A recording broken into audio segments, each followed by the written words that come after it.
இயக்குனர் விக்னேஷ் சிவன் இயக்கத்தில் பிரதீப் ரங்கநாதன், எஸ். ஏ. சூர்யா நடிப்பில் வெளிவந்திருக்கிற எல்ஏகே படம் எப்படி இருக்கு அப்படின்றத பார்த்துடலாம். படத்தின் கதை என்ன அப்படின்றத பார்த்துருவாங்க. டிஜிட்டல் உலகத்துல ஒரு டானா இருக்கிறாரு நம்ம எஸ். ஏ. சூர்யா அவர்கள் அவர் பார்த்தீங்கன்னா அந்த லவர்கள்லாம் கவரும் விதத்துல ஒரு ஆப்பை உருவாக்குறாரு. அந்த ஆப்பை எப்படி அப்படின்னு பார்த்தீங்கன்னா, நீங்க லவரை சூஸ் பண்ணும்போது பார்த்தீங்கன்னா அது எத்தனை பர்சன்டேஜ் கொடுக்கலாம், அவங்க கேரக்டர் வைஸா எப்படி இருப்பாங்க, உங்களுக்கு செட் ஆகுமா செட் ஆகாதா அப்படின்ற விஷயங்கள் எல்லாம் அந்த ஆப் மூலமா சொல்லிடுவாங்க.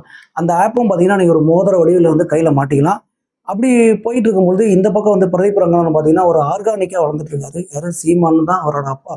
இப்போ ஆர்கானிக்கா வளர்க்கும் போது இந்த டிஜிட்டல் உலகத்துல அவருக்கு பெருசா நம்பிக்கை இல்லை. ஆனால் அந்த சமயத்துல ஹீரோயினி கீர்த்தி செட்டி அவர்களை பார்த்துறாரு. கீர்த்தி செட்டி மேல லவ் ரெண்டு பேரும் பார்த்தீங்கன்னா லவர் அப்போ பயணிச்சுட்டு இருக்கும்போது இந்த ஆப் மூலியமா ஒரு பிரச்சனை வருது. அதாவது 10க்கு பார்த்தீங்கன்னா 3% தான் இவங்க ரெண்டு பேரும் செட் ஆவாங்க அப்படின்னு சொல்லி 3 பாயிண்ட் தான் கொடுக்குறாங்க. அப்போ 3 பாயிண்ட் கொடுக்கும் பொழுது கீர்த்தி செட்டி நமக்கு செட் ஆகுது அப்படின்னு சொல்லிட்டு பிரிஞ்சு போயிடுறாங்க. இதில் பிரதீப் ரங்கநாதன் செம்ம கடுப்பாயிடுறாரு. இது ஆப், அதாவது நம்ம மன ரீதியாக புரிஞ்சுக்கிற விஷயத்த ஆப் எப்படி முடிவு செய்யும், கண்டிப்பா இதை நான் ப்ரூவ் பண்றேன் அப்படின்னு சொல்லிட்டு அதாவது எஸ். ஏ. சூர்யாவுக்கு எதிராக பார்த்தீங்கன்னா இவரு அடுத்த கட்டமாக செயல்படுறாரு. இப்போ ரெண்டு பேருக்கு மோதல் உருவாகிறது. அது எந்த மாதிரி மோதல், அதுக்கப்புறம் கீர்த்தி சிட்டியோட அவர் சேர்ந்தாரா இல்லையா, கிளைமேக்ஸ்ல என்ன சொல்ல வராங்க அப்படின்றது தான் ஒட்டு மொத்த கதையே. இதுல பிரதீப் ரங்கநாதன் எல்லா படத்தையும் போல பார்த்தீங்கன்னா அதே ஹேர் ஸ்டைலு, அதே நடிப்பு, அதே பார்த்தீங்கன்னா பாடி லாங்குவேஜ், இப்படி ஒட்டு மொத்தமா அவர் எந்த விஷயங்களையும் மாற்றவே இல்லை. அப்படியேதான் பேசிட்டு இருக்காரு, அப்படியே தான் வாய் கோணுது, எல்லா விஷயங்களும் அப்படிதான் பண்ணிட்டு இருக்காப்புல. நடிப்பு கொஞ்சம் இன்னும் நிறைய விஷயங்களை கொஞ்சம் மெருகத்தீங்கப்பா, சத்தியமா எங்களுக்குலாம் செட் ஆகவே இல்லை அப்படின்னு சொல்லலாம். இந்த பக்கம் எஸ். ஏ. சூர்யா ஒட்டுமொத்த கதையை எஸ். ஏ. சூர்யா தூக்கிட்டு போனான்னு வச்சுங்களேன். ஏன்னா ஆரம்ப கட்டத்திலே சொன்னாங்க எஸ். ஏ. சூர்யா இந்த ஸ்கிரிப்ட் நிறைய ஒர்க் பண்ணியிருக்காருன்னு சொல்லி.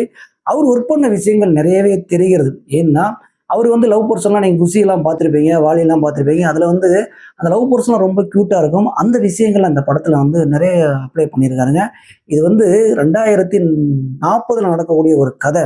அப்படிங்கும்போது சென்னை சிட்டியே பார்த்தீங்கன்னா புதுவிதமாக காமிச்சிருக்காங்க. 2040 எப்படி அதாவது இந்த டிஜிட்டல் உலகம் எப்படி இருக்கும், நம்மளாம் எப்படி இருப்போம் அப்படின்றத கொஞ்சம் ஒரு அற்புதமாகவே கொண்டு வந்திருக்காங்கன்னு வச்சுங்களேன். இந்த விஷயத்துல பார்த்தீங்கன்னா எஸ். ஏ. சூர்யாவோட நடிப்பு உச்சகட்டம் அப்படின்னே சொல்லலாம். அவர் அப்படியே தூக்கிட்டோன்னு வச்சுங்களேன். வேற யாராவது ஒருத்தர் போட்டிருந்தா கூட பார்த்தீங்கன்னா நம்ம உட்காந்து பார்த்துருக்க முடியாது. அந்த அளவுக்கு எஸ். ஏ. சூர்யா ஒட்டுமொத்த கதையும் தூக்கிட்டு போயிருக்காரு. இந்த பக்கம் பார்த்தீங்கன்னா ஆனந்தராஜ் எஸ். ஏ. சூர்யாவுக்கு அசிஸ்டண்டா வந்திருக்காரு. அவரு கலகலன்னு நிறைய விஷயங்கள் காமெடியா பண்ணியிருக்காரு வச்சுங்களேன். முழுக்க முழுக்க காமெடியாவும் நிறைய விஷயங்களை ட்ரை பண்ணியிருக்காங்க. யோகி பாபு போறாரு. யோகி பாபு நம்ம சொல்லவா முடியும், பார்த்தீங்கன்னா ஏதோ ஒரு படத்துல அத்திப்பூத்தார் போலதான் நம்ம சிரிக்க வைப்பாரு. இந்த படத்துல அது கூட இல்லைன்னு வச்சுங்களேன். இந்த பக்கம் பார்த்தீங்கன்னா சீமான் அவர்கள் எப்படி அவர் ஒரு போராளியா ஆர்கானிக்கா வாழ வேண்டும், தற்சார்பு எப்படி மக்கள் புரிஞ்சுக்கணும் அப்படின்லாம் சொல்ல வர பார்த்தீங்கன்னா இதையெல்லாம் இந்த கதையில அப்ளை பண்ணியிருக்காங்க. கொஞ்ச நேரம் வந்தாலும் அவர் சிறப்பா சில விஷயங்களை பண்ணிட்டு இருக்காரு. ஆனா இன்னும் அவரை பயன்படுத்திருக்கணும், அதையே விட்டுட்டாங்க. அதுக்கப்புறம் பார்த்தீங்கன்னா ஆர்ட் டைரக்டர் நம்ம சொன்ன மாதிரி பார்த்தீங்கன்னா 2040 எப்படி சென்னை சிட்டிலாம் இருக்கும் அப்படின்றத முத்துராஜ் ஆர்ட் டைரக்டர் ரொம்ப ரொம்ப அற்புதமாக பண்ணியிருக்காங்க. இந்த கதையில அடுத்ததான் நம்ம சொல்லக்கூடிய விஷயங்கள் என்னன்னு பார்த்தீங்கன்னா, கேமரா தான் ரொம்ப முக்கிய பங்கு வகிக்குதுன்னே சொல்லலாம். கேமராமேன் இல்லைன்னு வச்சுங்களேன், படம் நார்மலான படமாக இருந்திருக்கும். அந்த அளவுக்கு மேக்கிங்ல மெனக்கட்டு இருக்காரு. 2040க்கு நம்மளை கொண்டு போயிட்டாருன்னு வச்சுங்களேன். அந்த அளவுக்கு சூப்பராக பண்ணியிருக்காங்க. எடிட்டிங் கட்ஸும் ரொம்ப நல்லா பண்ணியிருக்காங்க.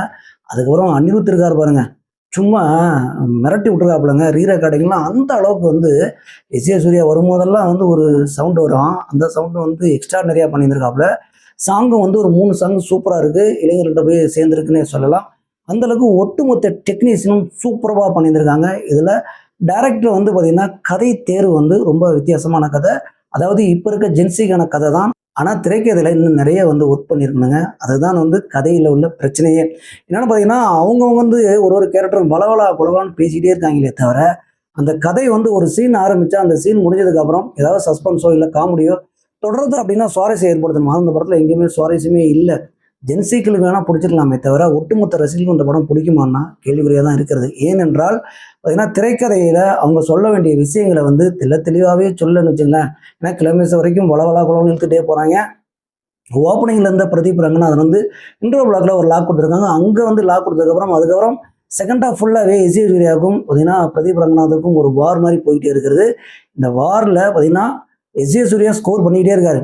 அதில் பிரதீப் ரங்கநாதன் ஓரளவுக்கு எஸ். ஏ. சூர்யாவுக்கு ஈடு கொடுத்து நடிச்சிருக்காரு அப்படின்னே சொல்லலாம். ஆனால் கிளைமேக்ஸ்ல நம்ம எதிர்பார்த்த மாதிரி நிறைய விஷயங்களை சொல்ல வந்திருக்கிறாரு டைரக்டர். அதாவது இந்த ஆப் மூலியமா, அதாவது டிஜிட்டல் உலகம் மூலியமா எந்த அளவுக்கு நம்ம என்னென்ன விஷயங்கள்லாம் இழக்கிறோம், என்னென்ன விஷயங்கள்லாம் நமக்கு தேவை, அதாவது டிஜிட்டல் உலகத்துக்கு வந்துட்டோம். ஆனால் இதை மீறி, அதாவது வந்து நீங்கள் லவ் பண்ணுறீங்க, ஒரு ஆப் தான் முடிவு பண்ணுமா அப்படின்னா முடிவு பண்ணாது.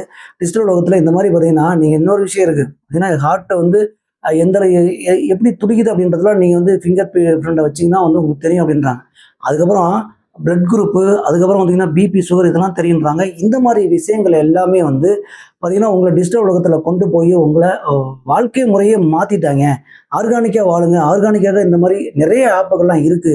அத பயன்படுத்துங்க அப்படின்னு சொல்லி, இவரும் நெறைய ஆப்புகள்லாம் வந்து உருவாக்கி பார்த்தீங்கன்னா இன்ட்ரோடியூஸ் பண்றாரு. இந்த விஷயங்கள்லாம் வரவேற்கத்தக்க இருக்கிறது. ஆனால் கதையில நீங்க சொன்ன அந்த விஷயங்கள வந்து இன்னும் தெளிவாக சொல்லியிருந்தார். எல்லைக்கே வந்து சூப்பர் டூப்பர் படம் அப்படின்னே சொல்லியிருக்கலாம். இருந்தாலுமே புதுமையான முயற்சிக்கு இயக்குனர் அவர்களை பாராட்டலாம். ஆனால் இந்த படத்த வந்து தியேட்டர்ல ஒரு முறை பார்ப்பதற்கு முக்கிய காரணம் பார்த்தீங்கன்னா, அந்த கேமரா ஒர்க்கும், அதுக்கப்புறம் 2040 கொண்டு போன ஆர்ட் டைரக்டருக்கும், மியூசிக் டைரக்டருக்கும் தான் இந்த பங்கு போய் சேரும். கண்டிப்பா தியேட்டர்ல பார்க்கக்கூடிய ஒரு படம் தாங்க எல்லைக்கு.